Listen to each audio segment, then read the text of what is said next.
We respectfully request the Sangha great virtues for the sake of this assembly and all living beings. Please turn the wonderful Dharma wheel to teach and guide us how to end birth and death, to leave suffering and attain bliss, and quickly realize non-birth. Cung thính đại đức tận thịnh, vì thứ pháp hội cấp nhật thiết chúng sanh. Tình duyên nhiều pháp luân giao đạo ngã môn, như há liêu sanh thoát tư ly khổ đạc lạc, tất chứng vô sanh. Homage at the Blessed, Noble, and Perfectly Enlightened One. Nam mô Sa Đàn Thù Sư Chế Đô Ye Ở La Hơ Đi San Miao San Pu Tô Xie.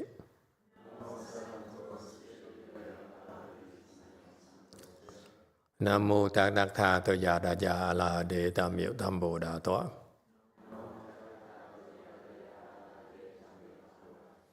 The unsurpassed, profound, subtle, and wonderful Dharma in 100,000 million aeons is difficult to encounter. Now that I am able to see and hear, I will receive and maintain it. I vow to fathom the thus come one's true and actual principles. Wu shang sheng sheng wei miao fa bai jian wan jian nan zao yu.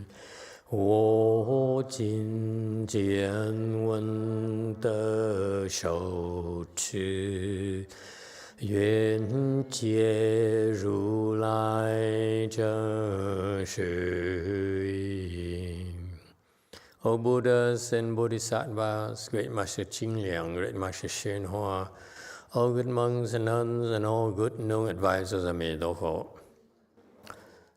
诸佛菩萨、金良大士、师父上人，各位出家人，各位善知识，弥陀佛。Chư Phật Bồ Tát, kính thưa Thanh Lương Đại sư Hòa thượng Điên Hóa, quý thầy cô và quý vị thiện sư Thích Ca Di Đà Phật. Hello everyone.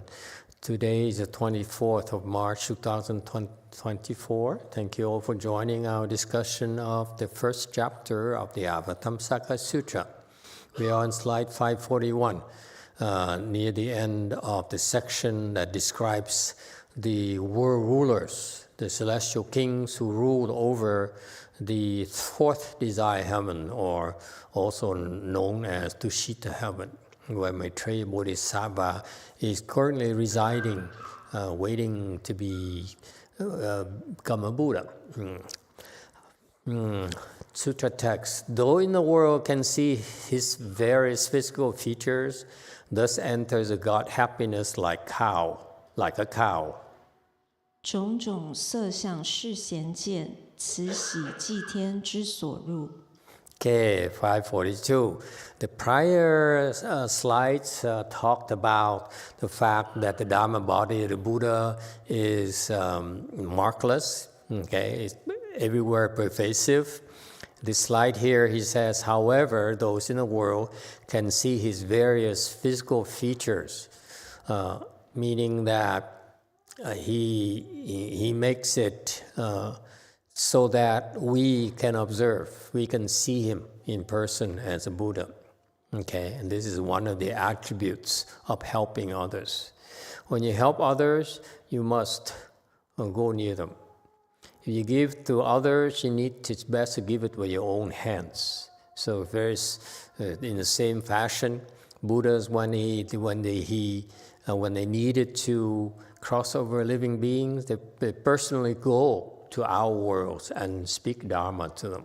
Okay, and in doing so, they also manifest various physical features, namely, like Shakyamuni Buddha. All Buddhas, they have the 32 hallmarks of great men and 80 subtle characteristics. Okay, so in the presence of Buddhas, you see that your heart feels happy, and you feel your mind brings forth through this sense of awe and respect. He's such a virtuous being that everyone who sees him will bring forth this kind of admiration and respect for him. Okay, thus enters a God happiness like a cow. Happiness like a cow. It reminds me of the French cheese there, laughing cow. Okay, next, in the past, the Deskam ones cultivated numerous practices. The pure great vows were deep like the ocean. 如来往昔修诸行，清净大愿深如海。 Okay, next slide here. In the distant past, a long, long time ago, because it takes a while for you to become a Buddha, or us become Buddhas. Okay, all the Buddhas cultivated numerous practices on the causal grounds. Causal grounds refer to the times when they were practicing Bodhi, and they were going everywhere as conditions arose to practice. So that's where causal grounds means. Meaning it's not surprising. At first, for example, for us, we cultivate here in the Saha world. Eventually, then you reborn, change body, and you cultivate other worlds as well. That's very possible, depending on where your karmic retributions take you. Okay, so that's why one of the 4 2 hands and eyes we practice. As a hand, it says you will meet with. We're born in the palaces of the Buddhas, and that's a hand that helps us create blessings for us to go to various Buddha lands to practice. Think of it as vacation. Okay? It's fun. Don't be like a Chinese and a Vietnamese where cultivation is so dry and cut, like true cultivators, that kind of thing. That's skewed towards suffering. I advocate happiness in cultivation.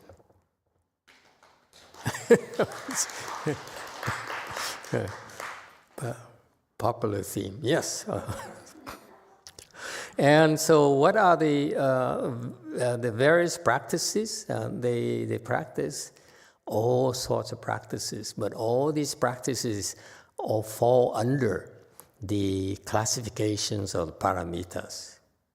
The 6 paramitas, the 10 paramitas, they all are the major classifications of how you unfold your wisdom. So now, thank you. Now we are low levels, therefore we start with 6 paramitas. When you become a bodhisattva, guess what happens to you? Oops, I shouldn't ask you this because you know the answer, would you? Okay, pretend you know the answer. Assume you're a bodhisattva. What do you think you'll be doing? Practicing.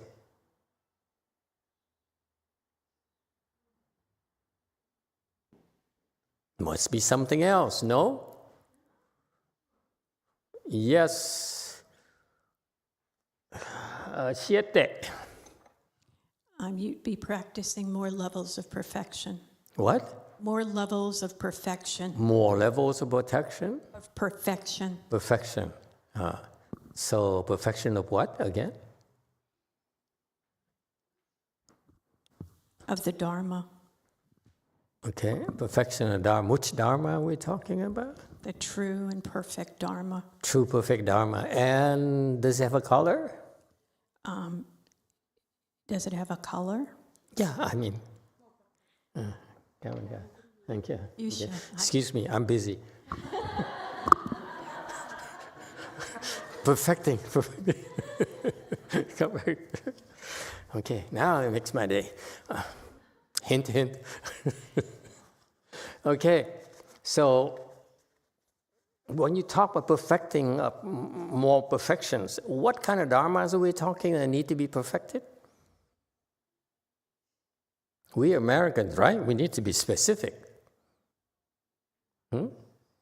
Like, when you play ping pong, you perfect the forehand stroke. You don't do ping pong?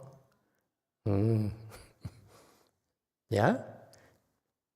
Anyone? Yes, 7. Go ahead, finish your. I know there are certain dharmas that get perfected, including cultivation dharma and dharma associated with the sutras. Okay. And there's another, and I can't recall what that is. Okay, very good. DTT. You go to DTT now, it's such an international kind of thing.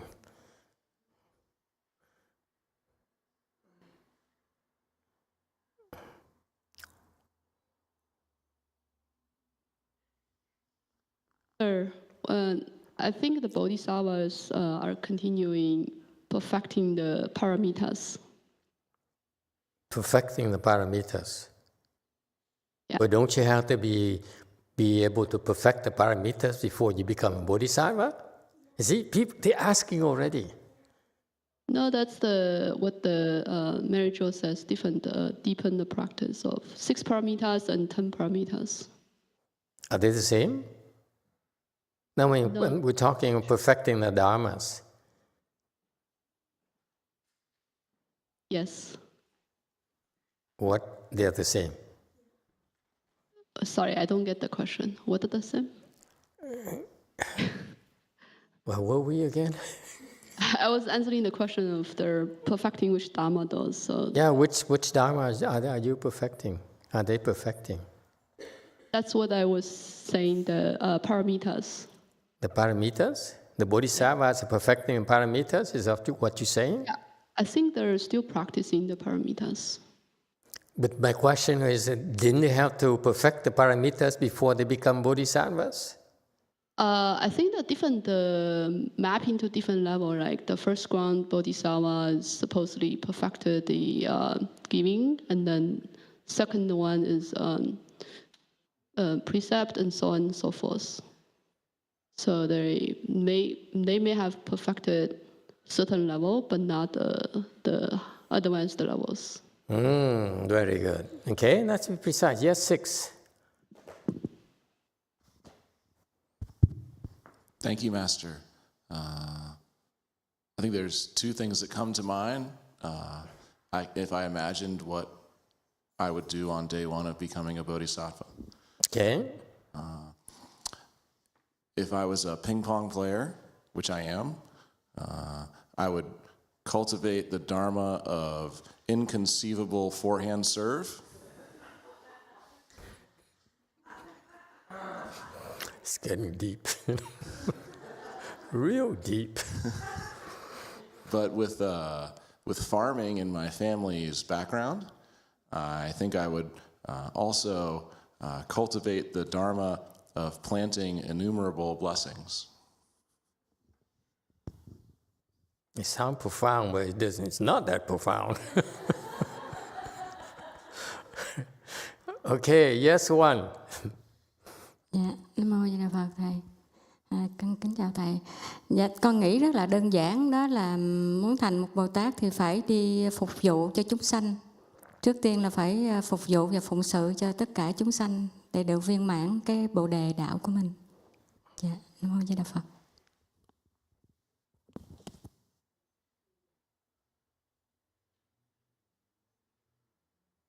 Emitofuo. Hello, Master. I think very simple is that at first, they have to serve and attend to the need of living being before they can perfect the body's way. Okay, very good. Anyone else? Yes, What happened? There you go. You're real characters. Probably make some vows first, so that if I become bodhisattva, I know what I want to work on all the way towards Buddhahood. Okay. Anyone else? Okay. Don't tell it to the others. Okay, because we learn Buddhism. We heard of so many things. That's why every now and then it helps to kind of put them in perspective. Okay. First of all, when you become enlightened, you don't need to serve living beings. Oops. Okay? You don't have to. That's the nice thing about it. Otherwise, most of us will not make it. Let's face it, all we care about is our family, our children, our loved ones. And if that's number one for us, then how can we possibly become enlightened? Yes? So you don't have to serve living beings. Okay? You have to do certain things right. But after you become enlightened, you become a bodhisattva, then you learn to perfect these bodhisattva practices. Does it make sense? This will help put things in perspective for you. Okay? Because we hear so much, we read so much about Buddhism. And this is the process. There's certain things you need to do for you to become enlightened. Okay?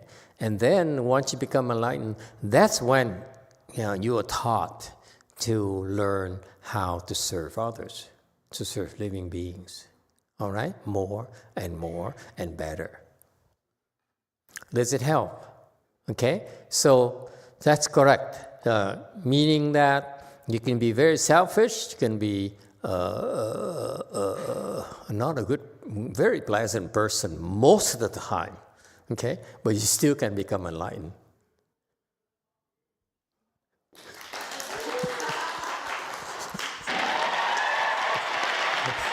Okay?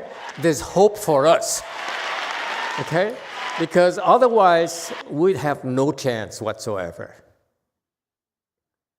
Okay? But once you have wisdom, then we guide you to practice this 10 paramitas.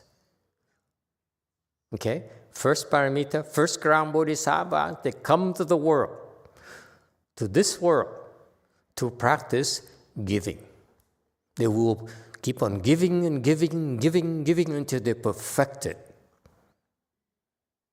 Is that clear? So for example, the bodhisattvas, they would come to our world, choose to be born in our world, and what they spend their lifetime doing is to keep on giving and giving, non-stop. Okay? What about second ground bodhisattva? What do they do? There is a bodhisattva in Korea who was in Korea, and he's dead now, so that's why I can talk about him. He came to our world to practice one thing, that is his strength. He did a lot of things, but the one thing that stands out is his precepts. He's a very pure person. He taught things and he teaches. He taught, for example, in Korea, that particular monk, he taught people how to recite Buddha's name and so forth. But the real practice is not Pure Land, but it is to practice morality. He led a very pure life, free from greed, anger, stupidity.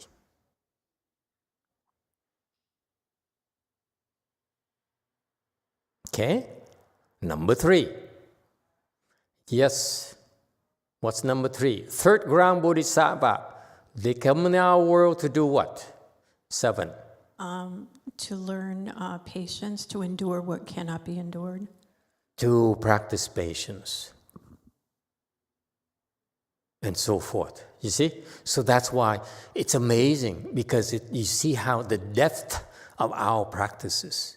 When you give, imagine yourself spending your entire life giving and giving and giving and thinking of more ways to give more and more and more of yourself.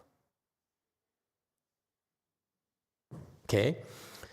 Third ground bodhisattva, they practice patience. Okay? So they have to learn to endure more and more things that are difficult to endure. So this is a reminder for you. So don't tell me that now I certify you to be a certain level and say, how come it's still hard? No, it gets harder and harder and harder because it helps you improve. If you don't find any hardship, you have no obstacles, you cannot improve. Is that clear? So actually, you see these bodhisattvas, they don't come to our worlds to take it easy, to have it easy at all. Actually, they come here and they find more and more difficulties in their paths.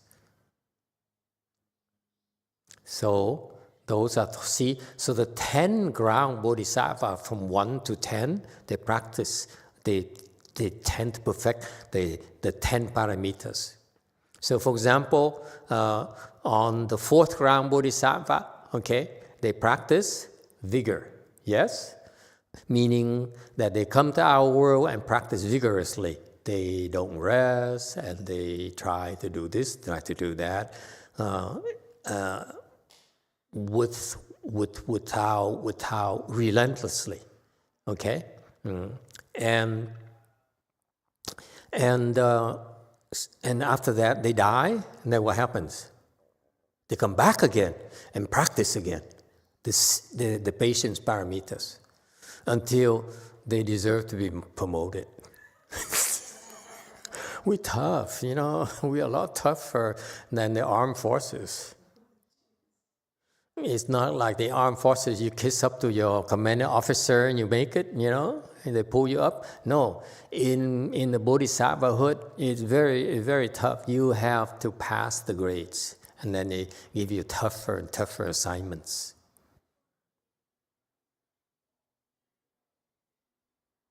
Isn't that interesting? Final question. Yes, DTT. Master, so if a 5th ground bodhisattva comes to this world and she starts from 0 and she still has to practice like the first 4 paramitas first and before she starts to practice the 5th, right? So they don't just come and start practicing like their level, their ultimate level, but they have to start from step 1. Is that a lighting, or is it you looking like a girl nowadays? I take it as a compliment. Thank you, Master. No, it's not my question.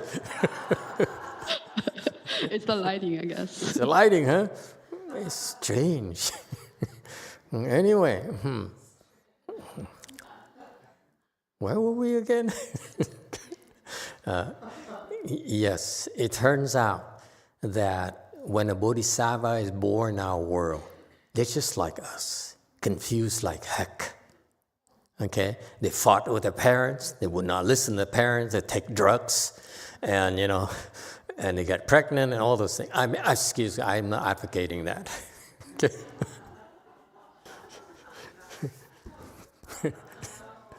I know, sorry, erase that, edit that out. Okay, and so they make all sorts of mistakes, just like us. They're real. They're not like this thing where we're so special with bodhisattva, so they're born in countries for bodhisattvas and so forth. They're just like us. They're born to, screwed up families and, and so forth.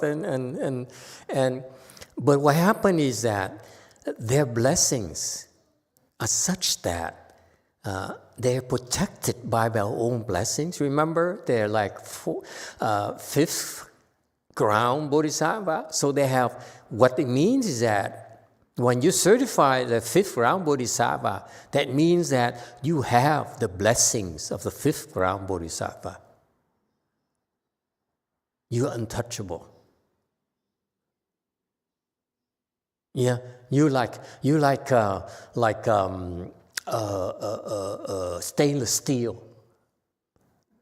Okay, and you cannot get rust. Doesn't sound right. You know what I mean. Okay, so the nature of your blessing is what's so cool about it. Whatever you do right now, whatever level you attain, it's yours forever. No one can take it from you, except for me. If I get upset, it's different. Okay, so this is amazing. This is your treasure. So wherever you go, okay, the nature of your blessings, this level of blessings will make it so that you will survive all sorts of troubles and difficulties and hardships and so forth, and you reach this level again, eventually.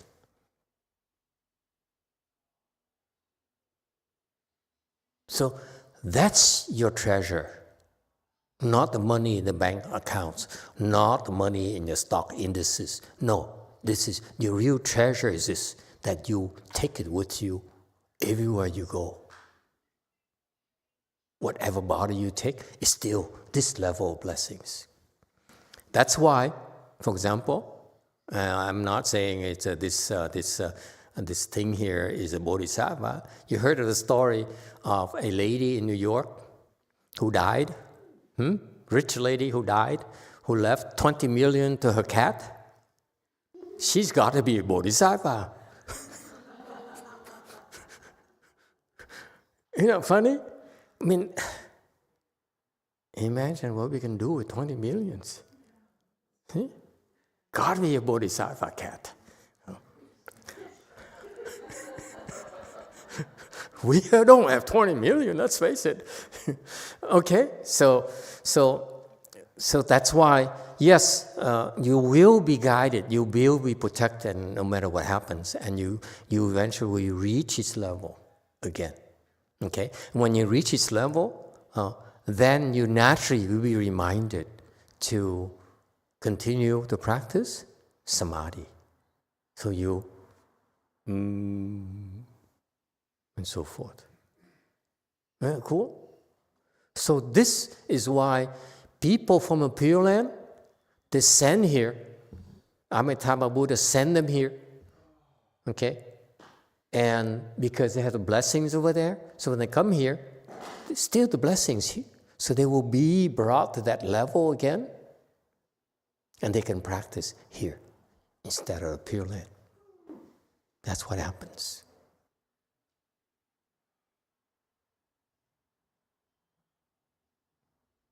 All right. Final question. If you talk to a fifth ground bodhisattva, meaning he specializes in practicing samadhi, yes? So he's very strong in samadhis, okay?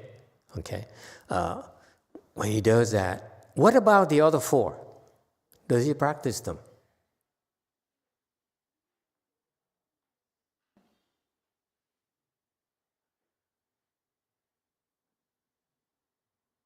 Yes, black shirt. Of course. I'm at a loss. I don't know what to call him anymore. Yes, 5. Yeah, of course he does. He's already perfected them, so it's already. You perfect them, and you still have to do them. Of course, yeah. Then why perfect them? I mean, you're like a Catholic. I say I'm God, so I don't have to do anything. I do what I feel like. Then why bother being a God? Why bother perfecting it if you still have to keep on doing it?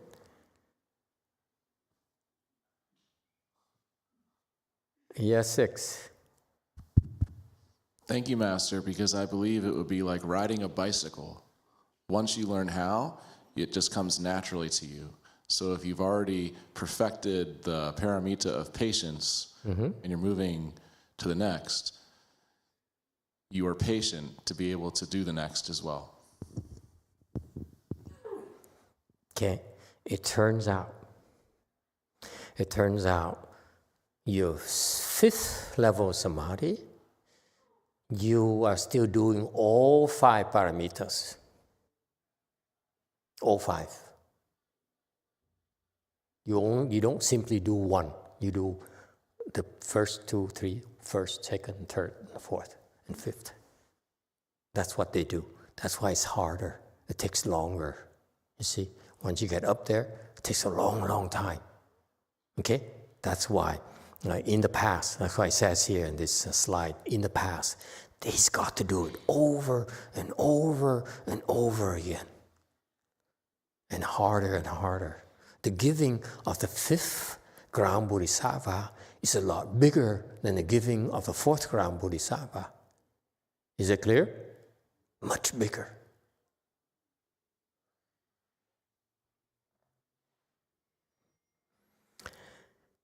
(545) The pure great vows were deep like the ocean. Okay. Pure vows refers to their vows that are selfless. They are free from greed, anger, stupidity. Okay, they're free from the poisons. That's why they're pure. You cannot talk about pure. You don't become pure by using filters. You become pure by shedding the greed, anger, and stupidity. Okay? So it gets purer and purer because you're less greedy, you're less angry, you're less stupid. Okay? Meaning what? In reality now. Okay? This is a misconception about Buddhism. They prefer to make it, the Chinese, Asians prefer to make it like abstract and vague. Okay? It's easier for the layman. But actually, Bodhisattvas too, they have their impurities. So they need to keep on refining themselves. But the difference is that the purity is much higher level, okay, than ours. So far, so good, okay? So that's why in the Pure Land, they're practicing with, the Bodhisattvas are practicing with the lay people, with the low level together, all mixed together, because that's how they purify themselves. Because when you pure and you're next to someone impure, okay, that helps you purify yourself even more. Does it make sense? So that this person's impurity cannot affect you. This is the Bodhisattva's practices. They don't say, I'm special, therefore I only deal with my level. No, they deal with the whole spectrum. They keep on refining it. That's what's so beautiful about it. Bodhisattva path is very, very, they mix. They don't separate themselves like now we're privileged, like we're nobility, we don't deal with you anymore. They go everywhere, do everything.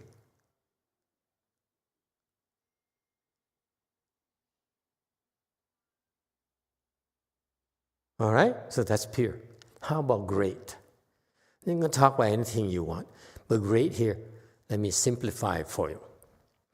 Great vows here refers to the fact that nothing they do is small. They only do big things.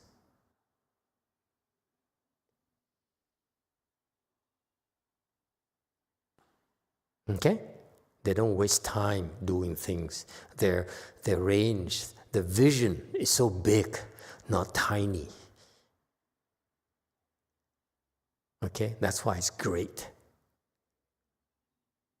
This is humongous, big, far-reaching, far-encompassing, nothing small at all. Why? That's the nature of wisdom. You see more, you see bigger. So naturally your problem you're solving is much bigger, much more effective, much more beneficial. Make sense? Okay, next. 546. All Buddha Dharma were brought to perfection. Supreme virtue knows the skill it means. 一切佛法皆令满，圣德能知此方便。And so 547. All Buddha Dharmas are brought to perfection, meaning that all the various practices in Buddhism are cultivated by them to perfection. All, not just specialists. They don't just say, I only practice Chan, I only pray Pure Land. That's very low level. Yes, 8. Thank you, Master. We have a question on YouTube from Dean Tai. Is helping wash dishes considered a small thing, Master? Depends on who you're helping. Isn't it obvious?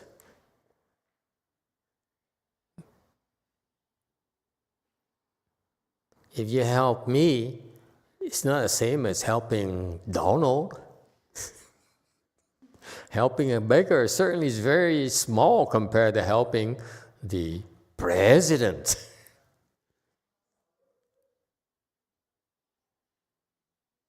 Right? So it depends. And supreme virtue knows the skill it means. So he's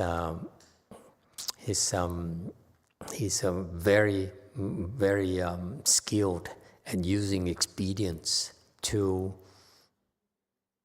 practice helping others. 548. The thus come one's Dharma body defies conceptualization, casting reflections throughout the Dharma realm. 如来法身不思议，如影分形等法界。 Okay. Again, the Dharma body here is inconceivable. As a reminder that no matter how smart you are, you will never be able to conjure up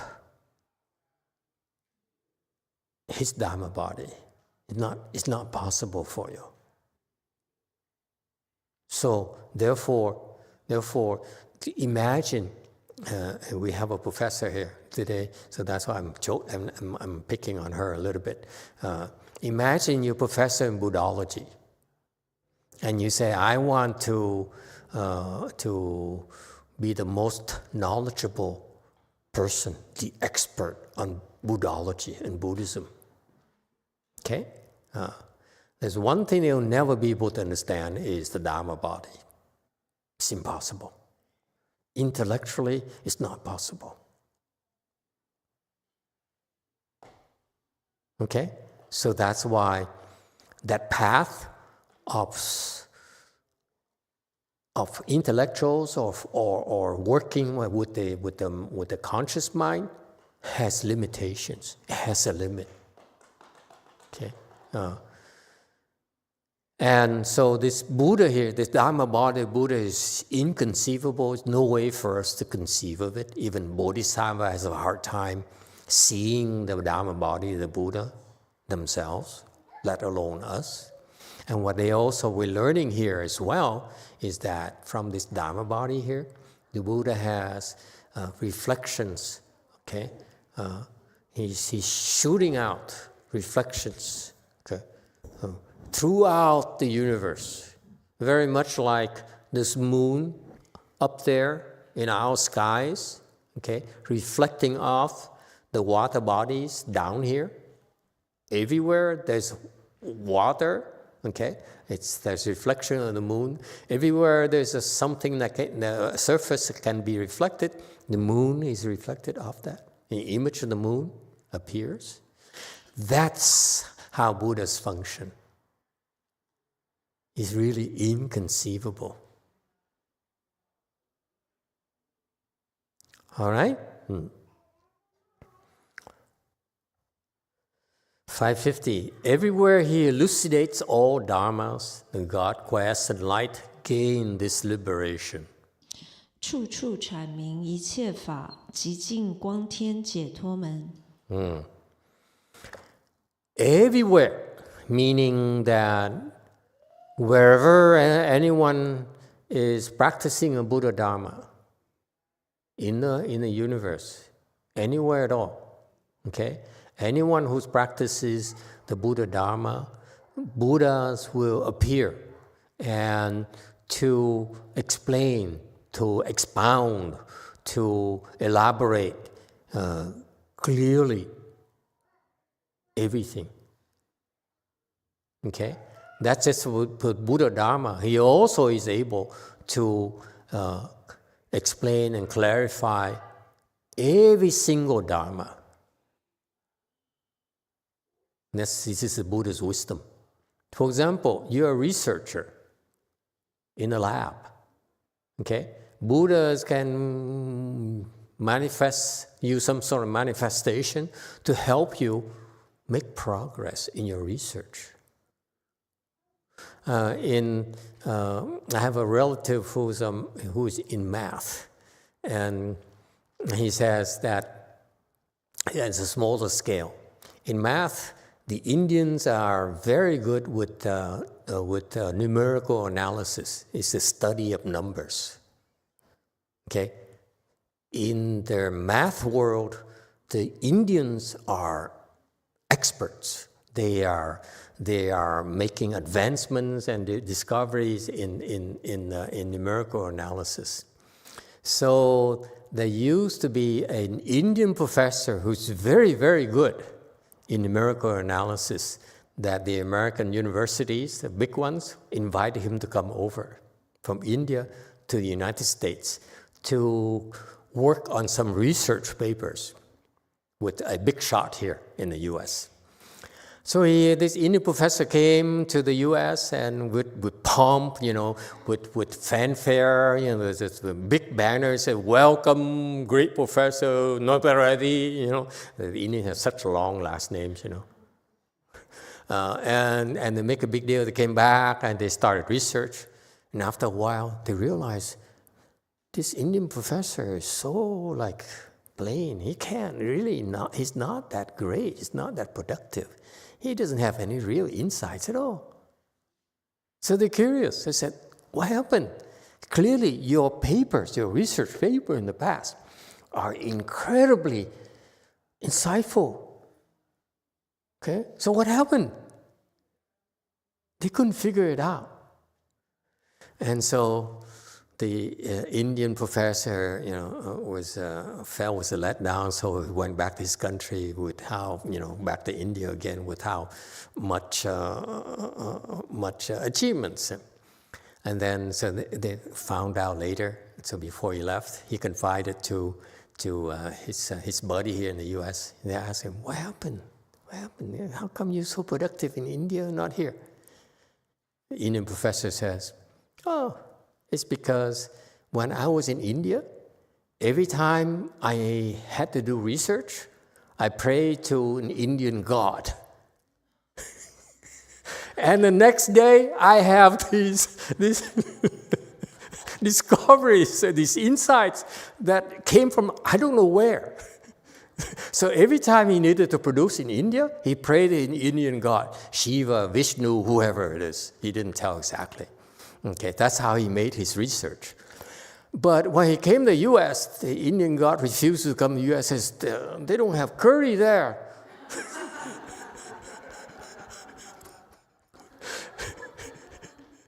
You see, Buddhas are different. Buddhas have no restriction about curries. Yeah, cool. Would that be cool to us, for us? So this is a tip for you researchers and professors. Pray the Buddhas.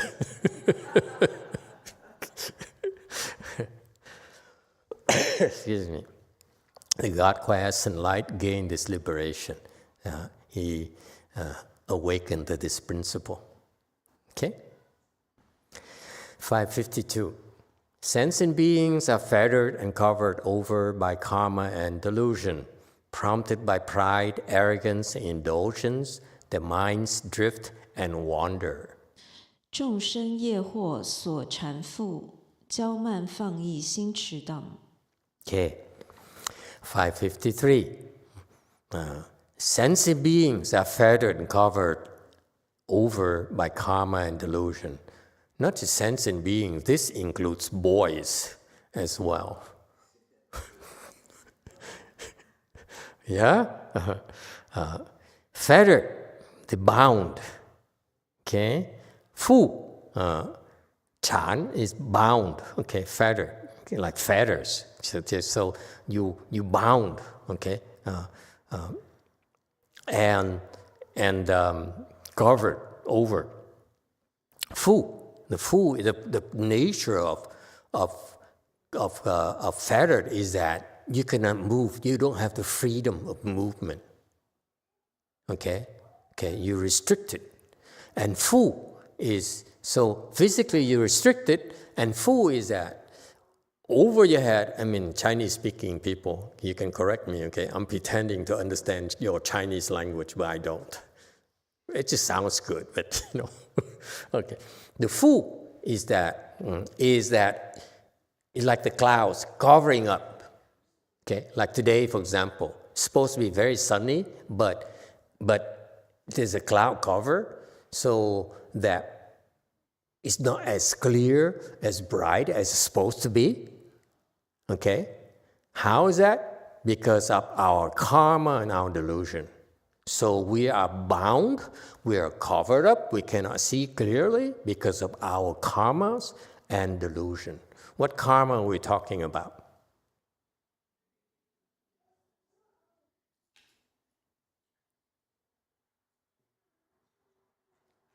This is not anyone else. This is the human condition. This is us.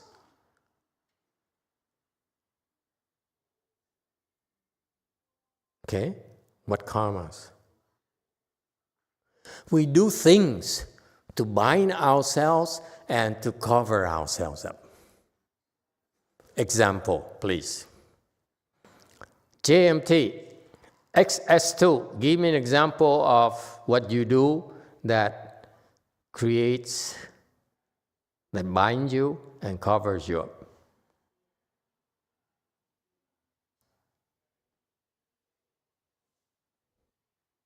See, you have to think about it. I rest my case. You do it every single day and you don't even realize it anymore. Isn't that interesting? But this is our human condition. Go ahead. Can't hear you. Go ahead. Yeah, we can hear you. I think the things that I do that cover me up, like the sutra says, is thinking about my family and my past life. Think about what? My family and my past life. Your family and your past lives. Okay. Very good. So how does thinking your family bind you and covers you up? It takes too much energy for my thinking, and it makes it more difficult for me to cultivate, I think. I see. Okay. Thank you. Anyone else? Yeah? I would like to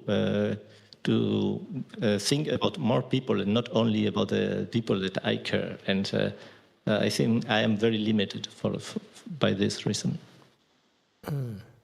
Okay. That's what we do. We create karma, we do things to bind, restrict ourselves, restrict our moon. In particular, family, he's right. The binding is from the family. And covered up? How do you cover ourselves up?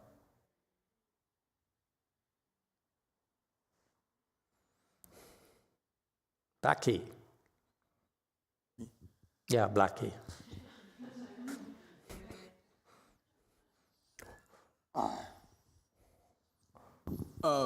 So if you only thinking about your family, the family is bound to have some sort of drama, and you're probably going to get dragged into it somehow. That's how it would cover you up. Because when you get involved in drama and things like that, it obscures your clear mind from thinking correctly. Okay, very good. Anyone else?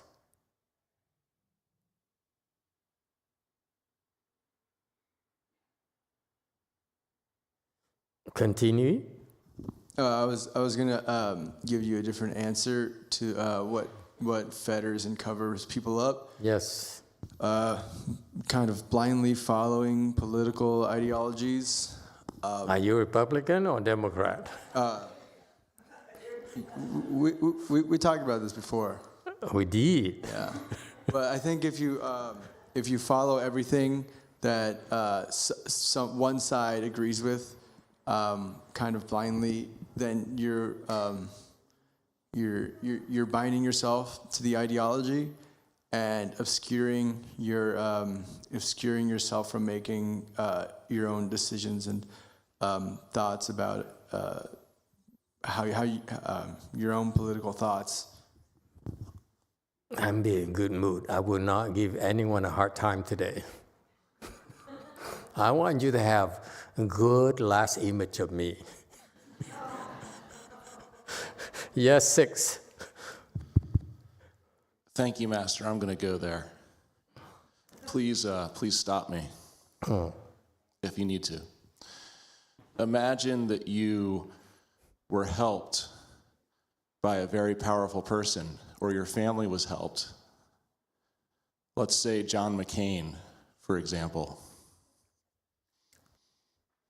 And you're loyal to that person. Mm-hmm.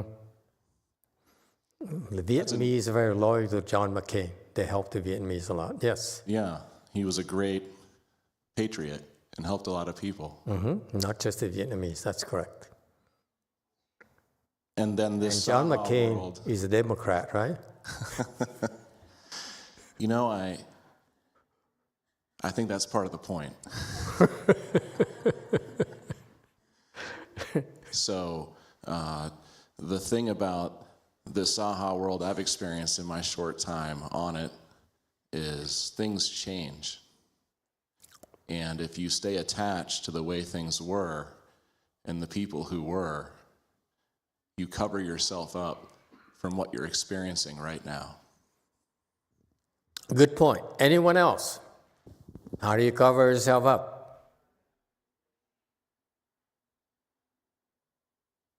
Yes. Now we have the perspective from a professional mind I'm going there. doctor. I'm going there. When I think of covered up, I think of anything that covers your light. Your light.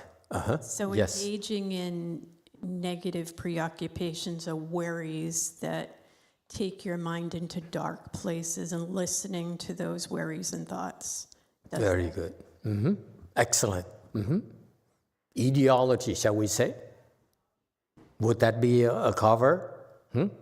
He says, I am Republican. What happened to all the Republicans in Northern California? They all disappear. These traitors. Good thing. Oh, let's take a survey, just in curious. Who's Democrat here today? Only one.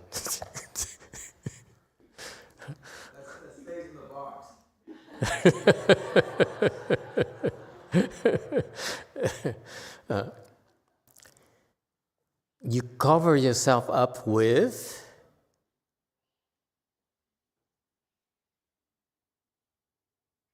your thinking mind. It's very insulting, but that's the case. You think you are Republican. You think you're Democrat. You think I am male.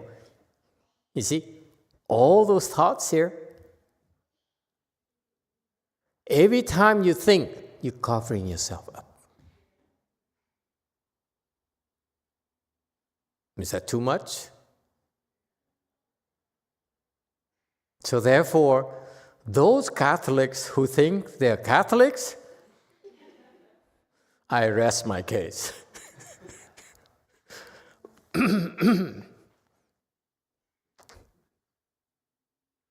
Yes, sir.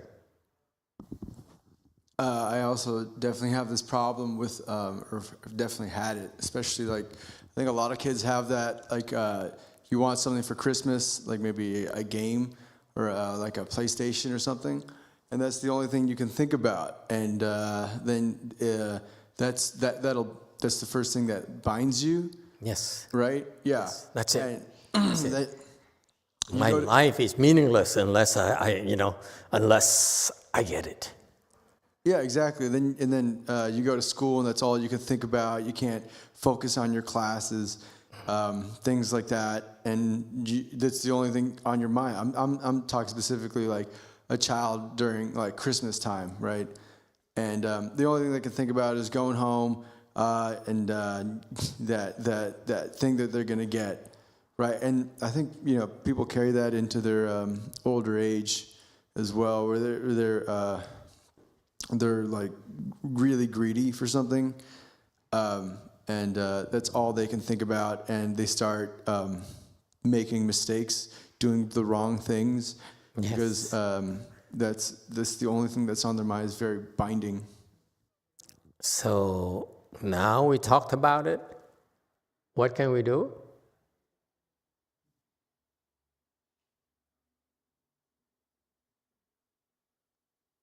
Any volunteers?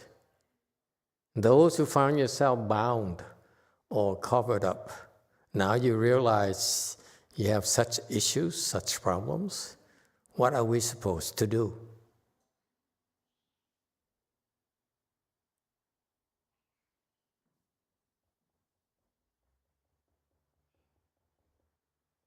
Six.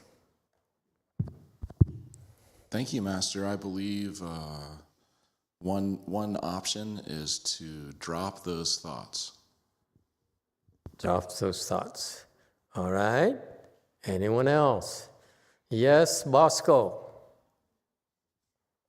Let's give Bosco a voice here. I remember this is I just quote from Master.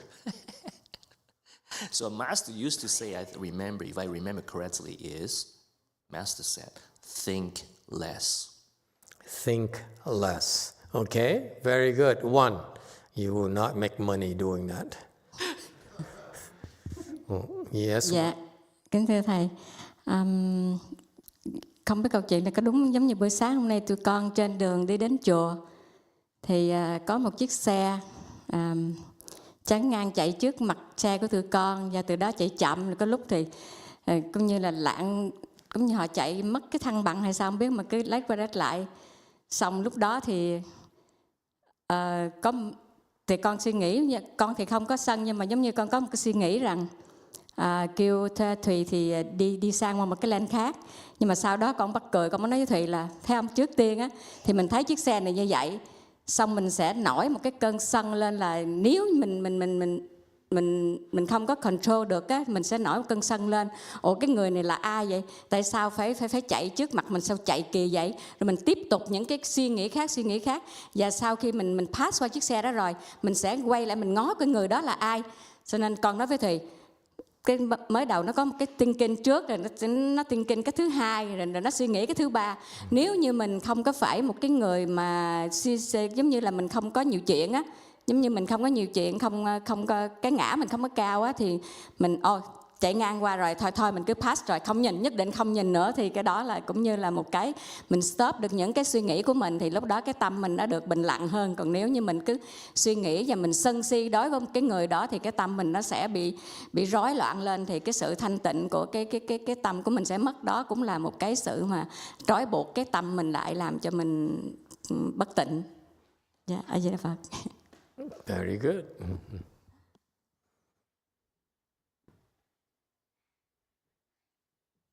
Emitofuo Master, I don't know if this story related to what you're talking about, but this morning, when I was on my way to the temple, there was a car right in front of me starting to go slow and also changing lane incessantly. And then I don't know, but if I have the angry mind, but then at that time, I thought that I told my daughter, Tui, to change the lane so that we don't have to change to other lane so we don't see the other car. But if we were to get angry, we're looking at that.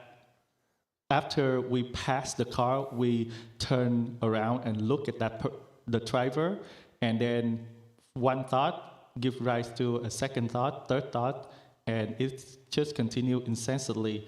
But if we are not nosy, we don't have that high of the self, the ego, then we can just pass by the car, and we definitely don't want to look at the driver, so that our mind become quiet and peace, rather than if we are angry or stupid. So it will cause our mind to become confused and chaos, and that is here we are being fettered and covered, so that our mind become impure. That's a very nice example of someone who refused to be fettered and covered by someone else's karma and delusion.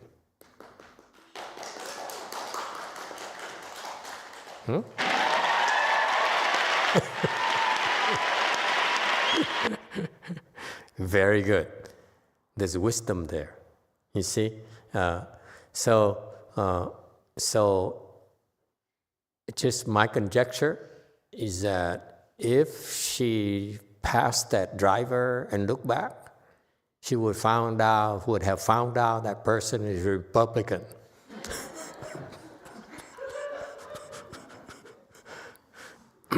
Never mind. Anyone else? So what do? Now you know you're fettered and covered by your own karmas, and you have to stop. Okay? Yes, too. Thought is our lies. Every time we trying to drop it. Yeah. Okay. They have 3 hands are being raised here. We go to Catholic first. He's the fastest. Yes, 6. Sometimes I do learn things from going to this temple, but... You learn things from going to the temple? Which temple is that again? And this, I learned that, and I kind of practice it because one time I was with my coworker, and this tenant was having to play the music loud.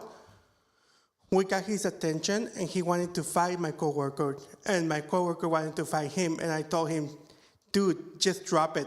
Do not hit him. Just drop it and let's go. Wow. Like, I cannot drop it. I need to hit this guy. I said, you need to see the bigger picture. Drop it. Drop that thought that you're having kicking his ass right now. So he's like, okay, I'm going to drop it, and we go together. Yes, drop it. Wow, you're so Buddhist after all. No wonder she hangs out with you. Yes, Bosco in the back.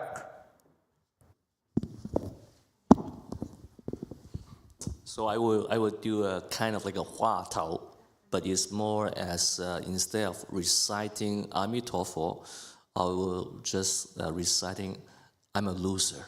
I'm a loser. And I would question, like, who is a loser? Who is a loser? Am I a loser? Who is a loser? So I would just do like a huatou of loser. Years, 2 years, I'm just keep, oh, we are a loser, I'm a loser. You know, like, just those of you online who don't know Bosco, he's a doctor for crazy people.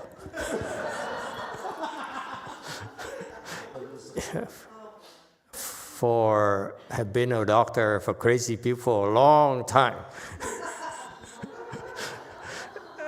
Yes, 6. Go ahead, Mary Jo. 7, sorry. I like the example of the driving. It's everyday thing. You think cultivation is like something, somewhere else? No. And I recognize my tendency to pass somebody and send the laser glare, like, what are you doing? But I think that when you recognize you have a choice, like I can do that again because I know that, right? That's what I always do. And when you recognize you slow down enough to realize you have a choice, I can do that or not this time. That you start to realize that sometimes when you recognize you have that choice, you can choose to do something else and drop what you used to do. Very good, very good. You all are echoing the same theme. Drop it, like a Catholic put it. So from now on, we call it a Catholic strategy.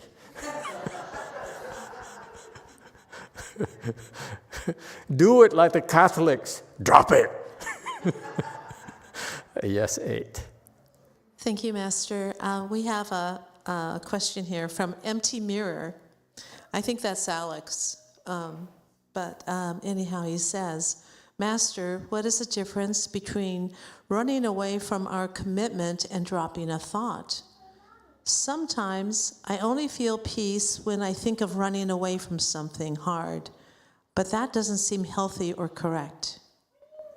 Okay, very good. Let's say you run away from something, okay, so that you don't think about that anymore. Yes, that works. Until, come on, therapist, tell me until. You can only run away from it for so long. And until it comes back. They catch up with you. You can run away, but they will eventually catch up with you. Yeah? Like driving on the freeway. You can pass someone, but eventually it can catch up with you. That's a problem. You cannot run away from it forever. All right? So to run away is not a good way. It's only a temporary fix. Okay? It's in Buddhism we call it fixing the outside, the exterior. What we take care of in Buddhism, Buddhist practices, we fix the inside. We fix our core. Okay? So we fix the core problem. We don't worry about the outside. All right? Very good. 554. Prompted by pride, arrogance, and indulgence, the minds drift and wander. Okay, you don't have to put your hands up. Okay. And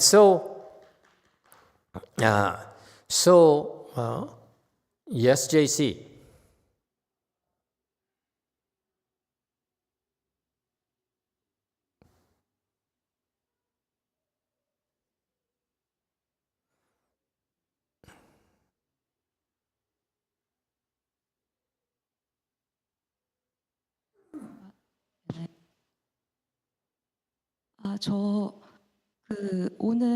안녕하세요. 오늘 고통에 빠진 친구랑 같이 절에 왔는데 그 친구가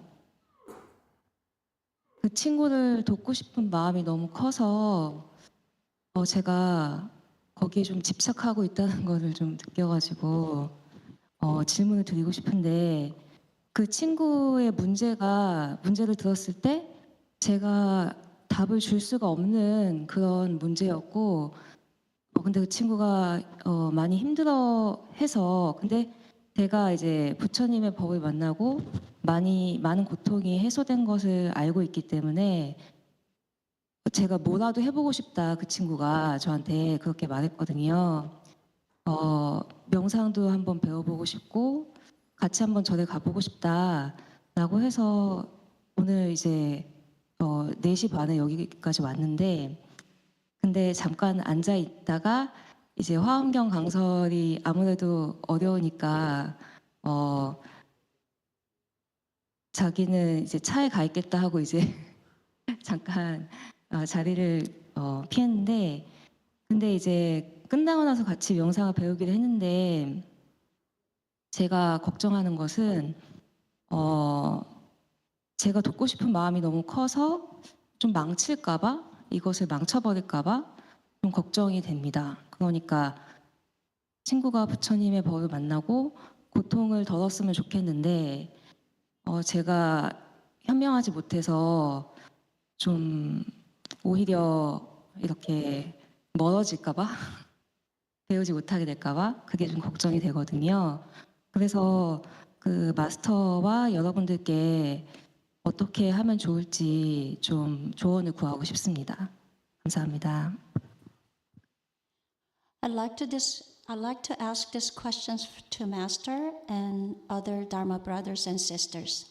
Today, I came together with my friend who is currently suffering a lot. In my mind, I really wanted to help her. So I feel like that I might be really attached to this thought of helping her. I'm listening to her issues, and these issues are not being able to answer by me. And then I see my friend is suffering. So I wish that she could meet Buddha Dharma just the way I did, and I got better. So the mind that arise from me saying I wanted to help her. And we talked about it, and then the friend said she wanted to learn meditation and wanted to go to the temple. So she was here, but I understand the lesson is a little bit hard because it's Avatamsaka Sutra, so it is a little bit difficult. So she says she's gonna go back to her car, and she will wait. So our original plan is after the lecture, we're gonna get together and she will learn how to meditate. But the things that I'm really concerned at this time is I might ruin this plan to help her because of my thought of trying to help her so much. It's like an attachment. This way might not be the most wise way, but maybe it might give her an adverse reaction to that. Maybe she might not have a chance to meet Buddha Dharma. Thank you. Okay, we need a therapist for you. Lucky for us, we have 2 therapists here today. Let me take a break. Go ahead. Can we get some free professional advices here? Yes, 7. I mean, the first thing I thought of is in my work, I feel very attached. Sometimes I really like the person that I'm working with, and I feel very attached to wanting to help them. And I start working very hard, and I'm worried about messing up and not giving them the right guidance. Is that a bad thing? Yes, that is a line that you can cross. Oh. That isn't always healthy. Oh. So sometimes I have to coach myself to step back and let go of that and just plant seeds with them and hope that those seeds will sprout for them when they're ready for that, rather than trying to make it happen. So just planting seeds with the person is important. It's so Buddhist. God, planting seeds. I mean, geez, you guys are so boring. Yes, the crazy doctor. I mean, what do you think? Yeah, 2 months ago I made the same experiences like Mary Jones. It's a custody cases. Custody, right? Mom and dad fighting for 50%. And then the judge tell the dad, you only get 20% because you are not competent to be a father. So dad came to me. Because he's crazy. Yeah, he is too crazy, right? So out of my empathy and care, I write him a letter to the judge. And then the judge, the attorney last week, and Child Protective Services last week, and they questioned my letter. Yeah, so like sometimes we need to know more how to wisdom to detach. To detach. We need a wisdom to how to give empathy and care, you know. But sometimes it's just because he's a father, I'm a father, you know. I cannot do that. Republican. So, yeah. You say I'm Republican. Yeah, Republican. You know. I write you. If we were a Democrat, it would be so different. Like, it would be different, right? Yeah. Losing being neutral. Thank you. Very good. You see? Yes, Mary Jo. I just wanted to add to that what Bosco is talking about is the concept of empathic detachment. Empathic detachment. Where you have empathy for the person, but you don't get so invested in a certain outcome with them that it rips you apart. I see. Oh. Yes, Andres? I think there's a way to do things without using as much mental effort, and I think a lot of times mental straining will actually hinder a good outcome because you're thinking too much. So I think you can just go along with the process. So I've done a lot of music improvisation. I used to play jazz piano, and if you're thinking too much when you're trying to improvise, it won't sound good. So you have to let go of the excess thoughts, the thoughts that don't really matter, and just Masters calls it single-minded thinking, where you're only just focused on the one thing, which is just the process and playing the notes, and not the other thoughts that are really blocking you from a good outcome. And I think there's a way to do that with a lot of other things in life. So this situation too, probably. Boy, you guys are good. You're so insightful, all of you. Fascinating. Yes, 8. Thank you, Master. We have a comment from Emily T. Yes.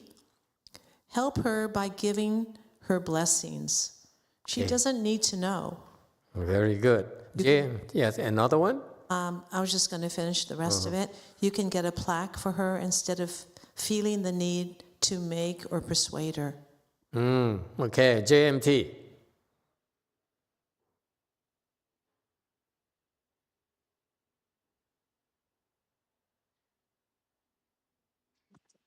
마스터, 저는 대답이 아니라 질문이거든요.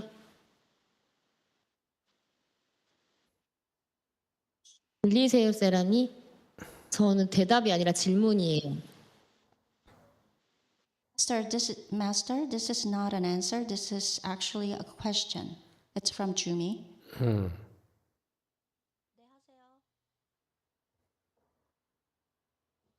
네, 법문 초반에 마스터께서 보살이 낮은 레벨의 제가자와 수행을 한다. 그리고 청정하지 않은 사람과 가까이 하면서 스스로를 청정하게 한다라고 말씀하셨어요. 법문 초반에.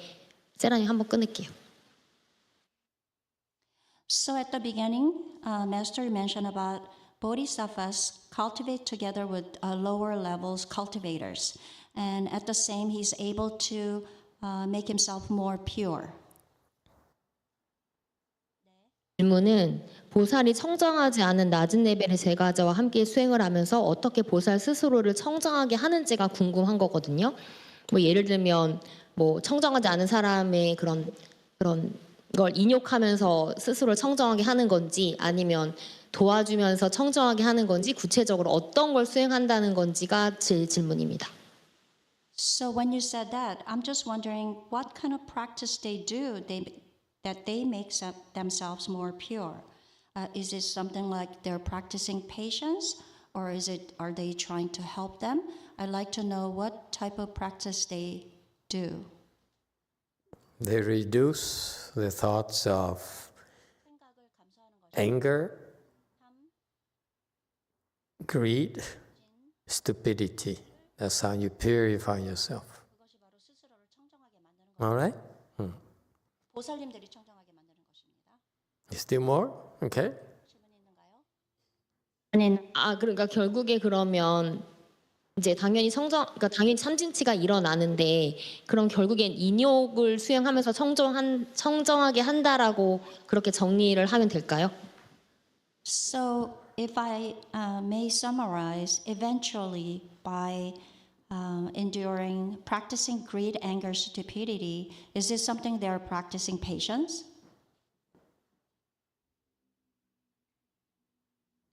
When they recognize that they have thoughts of anger, when they recognize that they are greedy, they recognize they are doing something stupid, then they stop it.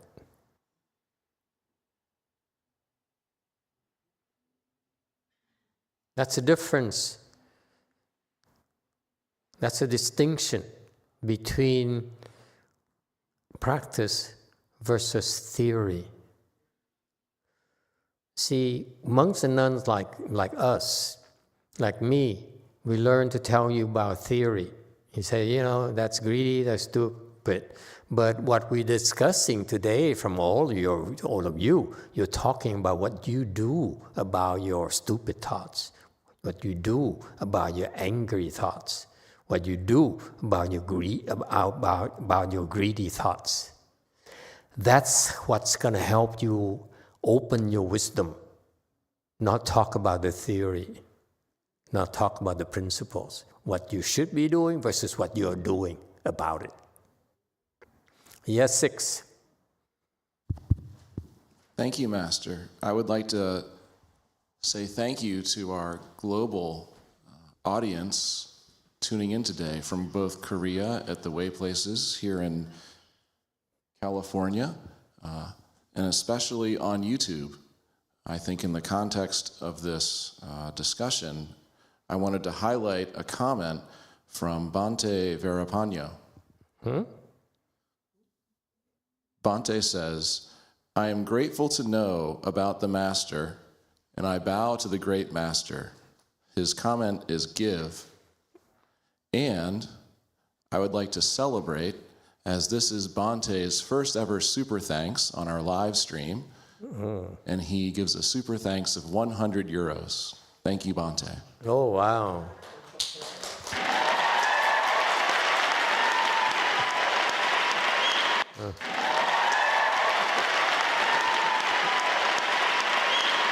And allow me to also say how important it is to be generous.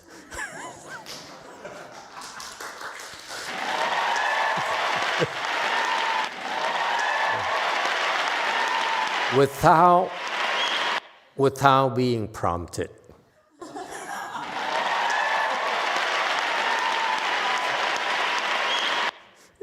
So consider it as my not having to pass around a donation basket. It's so cool, you guys. You thank you, everyone.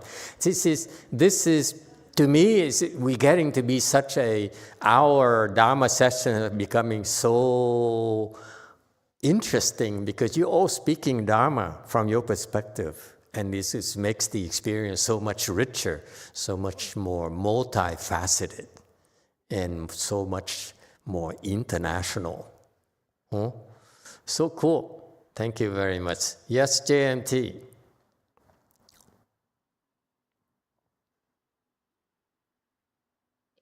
어제 통역이랑 대답이 시간차가 있어서 좀 오해가 있으신데 일단 아미타 부처님이 시키시면 할 거고요.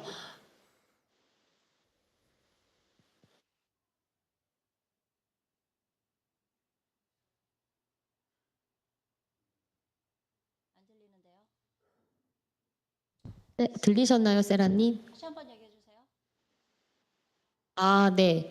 어제 제가 얘기하는 거랑 통역이 시간차가 있어서 마스터께서 좀 오해를 하시고 있는 부분이 있는데 아미타 부처님이 시키시면 무조건 하고요. Master, yesterday I made a comment, but I think there was some timing problem. Yes, I will do anything when Emitofuo requests. She meant she will do what Emitofuo requests to her, whatever it is. Okay. Let me try to finish the slides so that we don't have to come back because this is interesting here. Okay. So it says here. Let's read the slide here. This is Master YongHua's insights. I'd like you to sort of remember this in your daily lives. He says 3 things: pride, arrogance, and indulgence cause problem for us. What is pride here? Looking down on someone.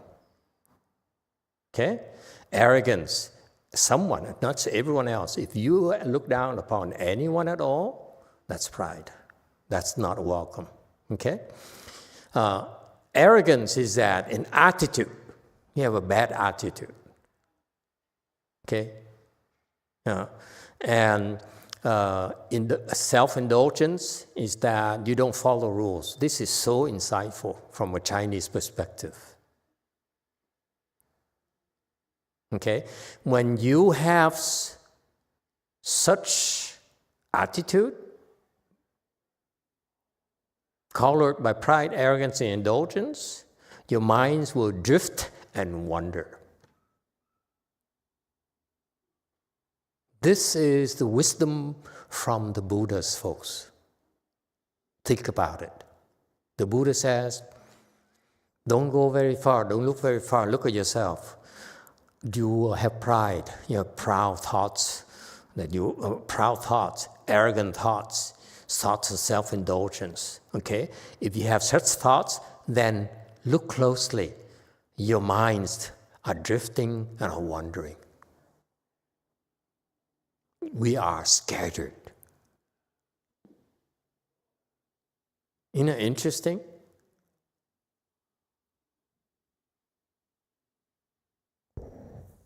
This is so Buddhist. This is so Mahayana. We look at ourselves. If someone drives badly, yes, it affects us, but instead of blaming that person, we look at ourselves. Are we afflicted? Are we proud? Are we arrogant? Are we self-indulgent? That is cultivation, folks.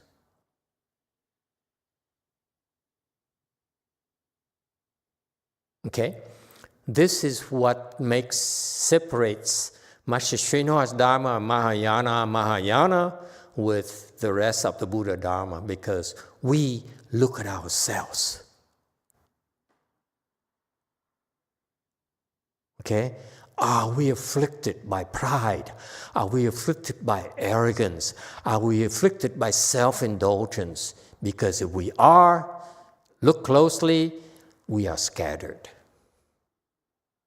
We are so scattered. Our mind drift. Actually, chu here, drift and wander comes from the Chinese word chu. He's actually chasing after. We're pursuing something, aren't we?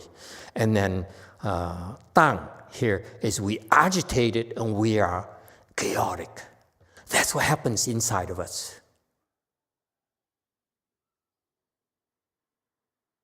Not inside of us. If that's the case for us, then it's the case with the person that Lio is trying to help. Okay? She's agitated and she's restless, have to chase after something. Okay, how can we help? First of all, who says we have to help? The help thing here, at the first level, okay, that we all can do is to let them vent by showing that we care. Why is that helpful? Because no one else really cares.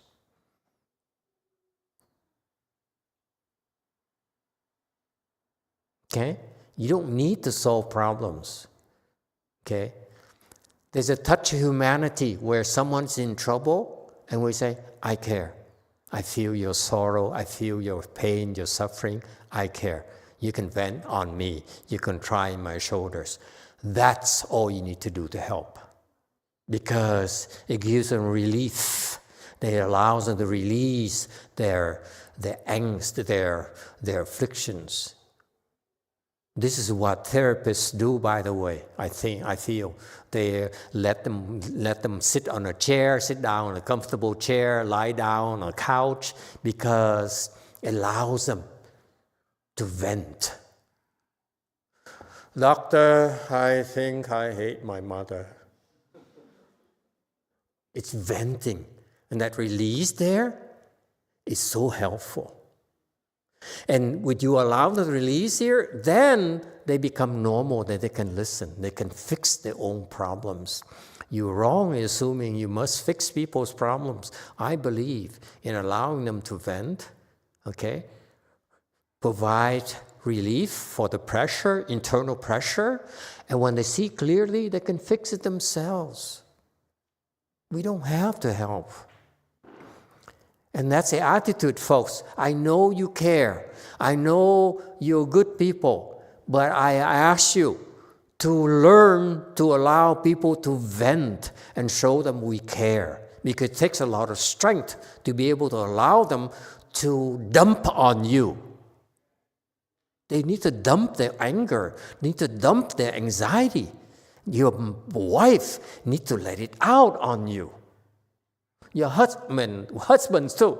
God, I'm sound too so sexist, you know. It's a Vietnamese thing. Just kidding. Okay, so it's so important.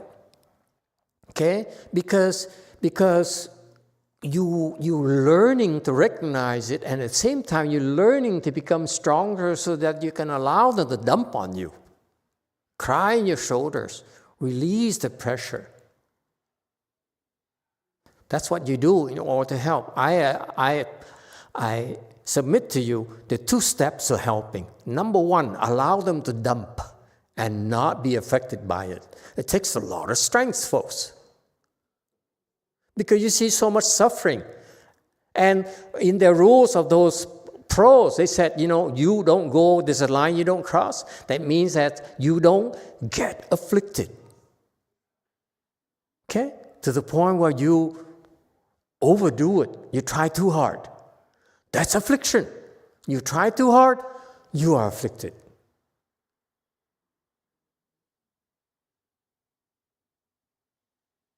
Okay? So, you learn to allow them to dump on you. Okay? And number two, then, wait for them to ask for specific help. Don't offer help to them freely. They said, I feel better now. Can we have a cup of coffee? Huh? Can I come over to your house and stay at night? You wait for them to ask. Don't offer it. Play hard to get. It's like courtship. Never mind. Got that? I see you as learning from me to be kind, compassionate, and so forth, but don't overdo it. Okay? There is a way to go about it so that you don't overwhelm people with your help and make them dependent upon you so that they dump on you all the time. All right? Next slide.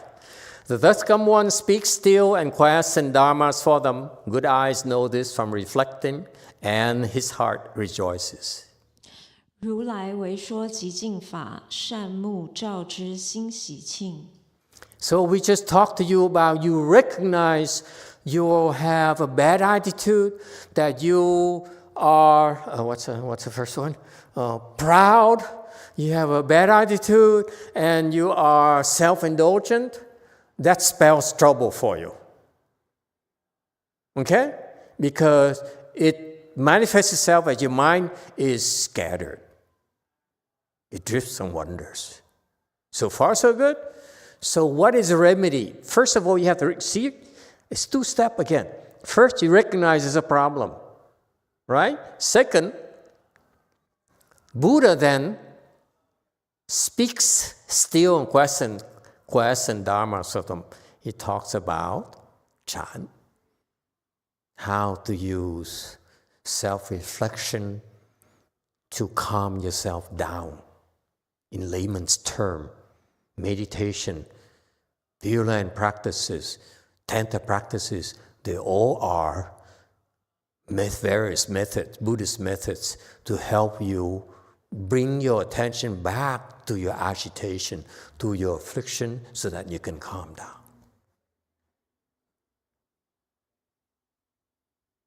When you're agitated, I just read a piece of news recently.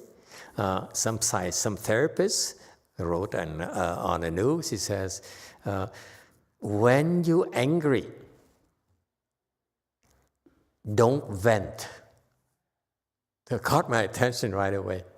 He says, so this psychologist, he says, if you're angry, and the common fix is that people like to vent.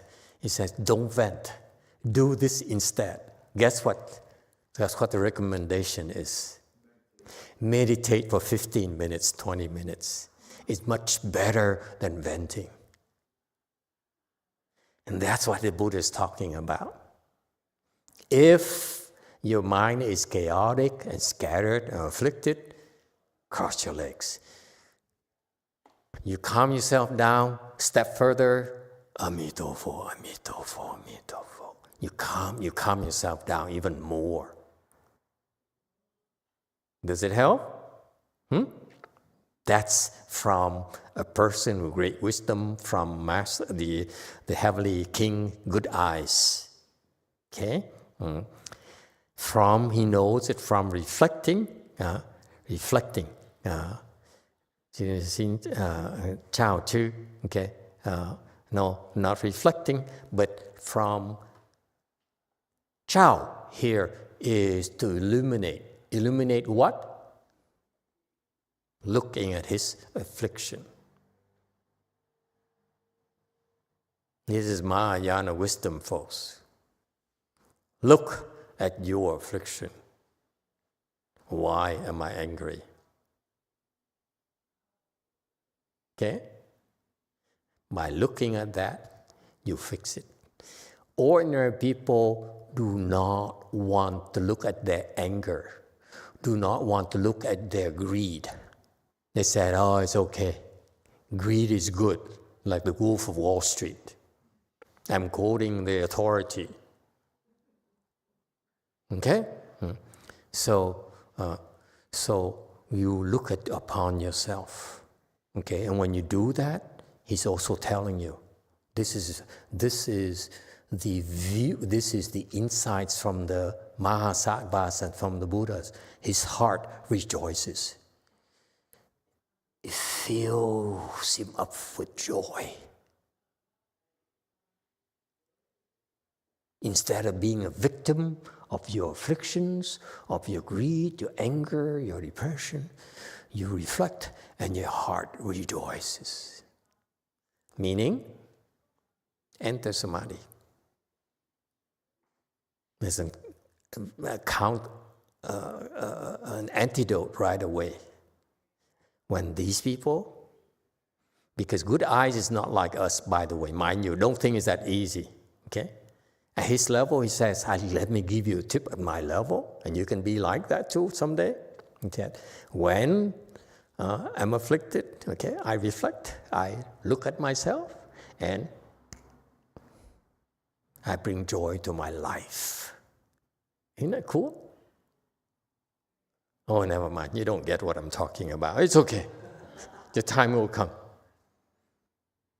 This is so insightful to me. This is so beautiful. That's why I wanted to take another extra 15 minutes to finish it. Thank you, everyone. Yeah.